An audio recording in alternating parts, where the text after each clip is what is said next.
Saranjana adalah sebuah kota supernatural yang terdengar asing oleh masyarakat Kalimantan. Kota ini berada di Pulau Halimun, Kabupaten Kota Baru, di mana kota ini dipercaya sebagai sebuah peradaban yang amat maju. Gedung-gedung tinggi disertai dengan teknologi yang canggih.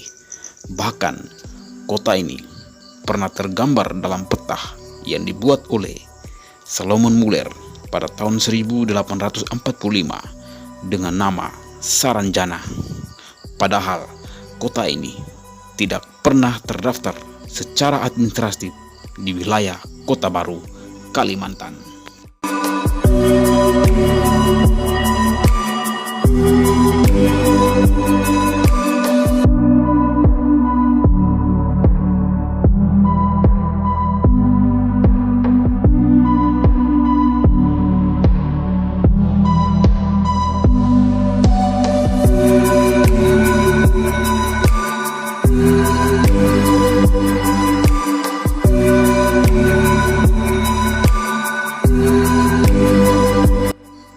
Di kala itu, seorang naturalis berkebangsaan Jerman, Salomon Muller, tengah melakukan perjalanan penelitian tentang dunia binatang dan tumbuhan di kepulauan Indonesia.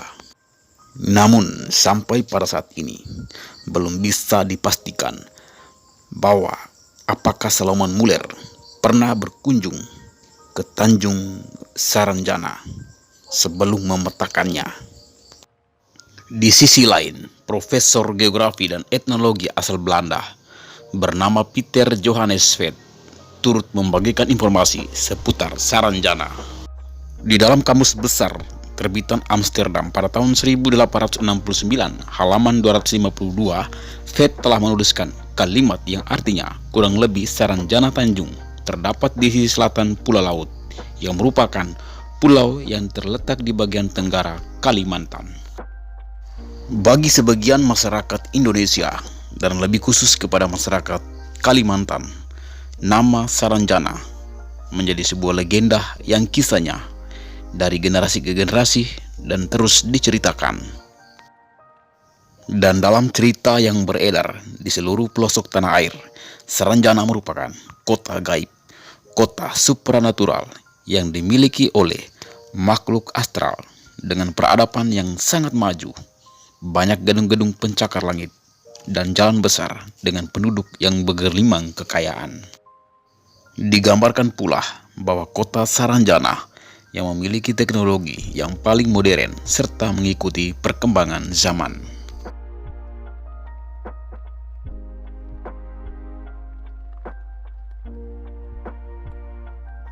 Dalam salah satu kisah yang paling terkenal mengenai kota Saranjana, disebutkan bahwa pada tahun 1980-an, pemerintah setempat dikagetkan dengan kedatangan sejumlah alat berat yang dipesan dari Jakarta Pusat. Semua alat-alat berat itu ternyata memiliki nilai yang sangat mahal yang dipesan oleh seseorang dengan menggunakan alamat kota Saranjana dan telah dibayar secara tunai. Padahal secara administrasi, kota Saranjana tidak pernah terdaftar di Kabupaten Kota Baru, Kalimantan. Dikabarkan pula bahwa pernah ada wisatawan yang mengaku melihat manusia di tengah-tengah gedung pencakar langit di kota Saranjana.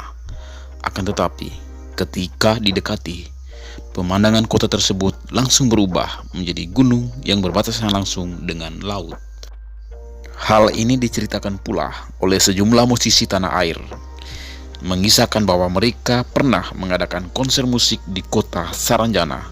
Cerita itu disampaikan oleh Tantri dan Ari Lasso yang mengaku pernah tampil di lokasi yang sama, dan juga bahwa pada kononnya ada orang hilang setelah mendatangi kota tersebut, termasuk wisatawan yang berkunjung ke Saranjana tidak pernah kembali lagi karena dipercaya bahwa mereka terlanjur nyaman dengan beragam fasilitas dan kemegahan kota gaib ini.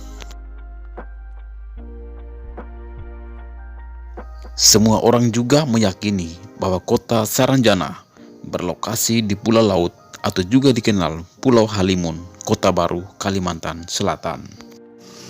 Akan tetapi, karena lokasinya yang misterius, terdapat banyak versi terkait dengan lokasi kota Saranjana. Secara garis besar, ada 3 pendapat mengenai letak kota Saranjana. Yang pertama, kota Saranjana diyakini berada di Kota Baru, Kalimantan Selatan.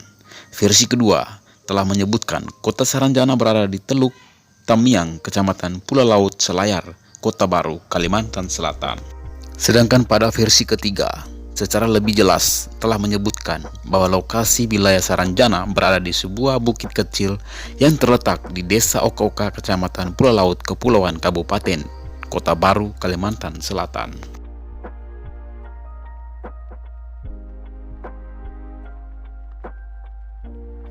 Karena lokasinya masih diperdebatkan, asal-usul penamaan kota Saranjana juga belum disepakati. Diduga bahwa Saranjana merupakan wilayah suku Dayak yang bermukim di Pulau Laut. Suku Dayak yang dimaksud adalah Dayak Samihim, suku-suku Dayak yang mendiami wilayah timur laut Kalimantan Selatan. Dengan kepala suku pertama bernama Samboranjana, dengan kerajaan yang dikenal dengan nama Nan Sarunai, dan masih menganut kepercayaan animisme, di mana kemudian nama Samboranjana mengalami evolusi pelafalan sehingga menjadi Saranjana dalam lidah orang lokal Kalimantan. Seiring dengan waktu, Samboranjana mulai mendapat pengaruh Hindu lama, dan pada akhirnya kelompok suku Dayak Samihim meninggalkan wilayah-wilayah akibat perang dengan kekuatan asing yang datang dengan perahu menyerang penduduk dan menghancurkan wilayah-wilayah tersebut. Akan tetapi, meski telah meninggalkan wilayah tersebut, pusat kekuasaan suku Dayak Samihim di Pulau Laut sampai sekarang dinamakan Saranjana. Di dalam sumber lisan kerajaan Saranjana dirusak oleh pasukan Jawa yang dipanggil dari Majapahit, sehingga menurut kesimpulannya bahwa kerajaan Saranjana muncul sebelum tahun 1660-an atau sebelum abad ke-17 Masehi.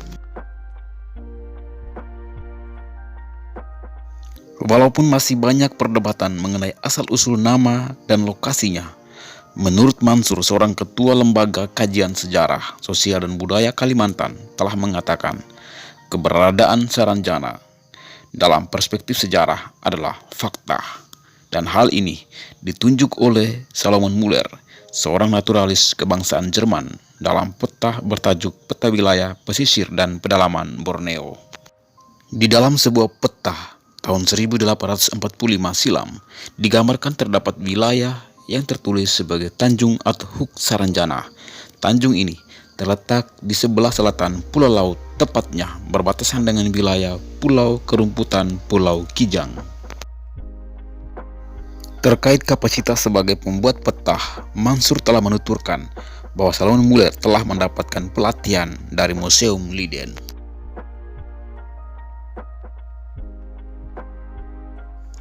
Namun adapun hipotesis lain mengatakan bahwa Saranjana merupakan mitos tentang daerah atau pemerintahan kerajaan maju yang menjadi cita-cita Pangeran Purabaya dan anaknya Gusti Busu dari kerajaan Pulau Laut.